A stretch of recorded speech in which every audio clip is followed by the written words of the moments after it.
বিশ্বকৰ্মা পূজাৰ পিছৰ পৰা এই চাৰিটা ৰাশিৰ জীৱনত আহিব বৃহৎ পৰিৱৰ্তন। সূৰ্য ৰাশিৰ পৰিৱৰ্তনৰ ফলত এই চাৰি ৰাশিৰ জাতক জাতিকাৰ জীৱনলৈ আহিব বৃহৎ পৰিৱৰ্তন। হাতলৈ আহিব প্ৰচুৰ টকা।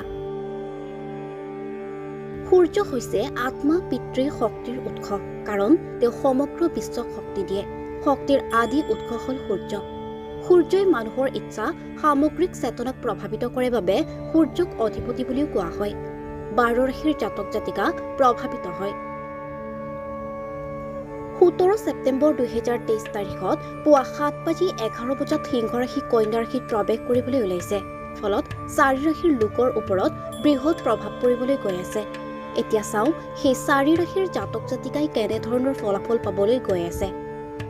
শিক্ষাৰ সৈতে জড়িত বৃষ ৰাশিৰ জাতক জাতিকাই জীৱনৰ উন্নতি সাধন কৰিব।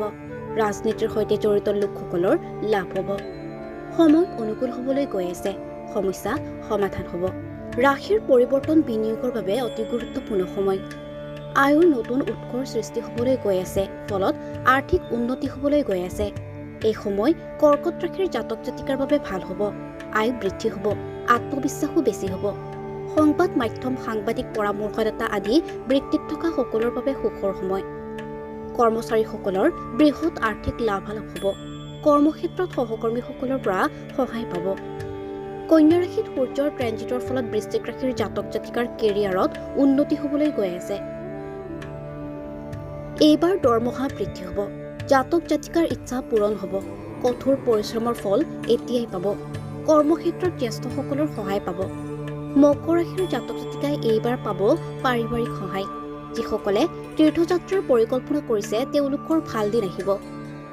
উচ্চ শিক্ষাৰ লগত জড়িতসকলে ইয়াৰ দ্বাৰা উপকৃত হ'বলৈ গৈ আছে। সৌৰ সঞ্চয় বৃদ্ধিৰ ইতিবাচক প্ৰভাৱ পৰিবলৈ গৈ আছে। স্নাতকোত্তৰ বা গৱেষণা কৰাসকলৰ বাবে আহি আছে ডাঙৰ খবৰ।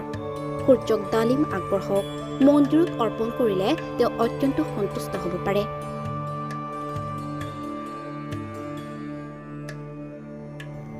Bureau report, news hour.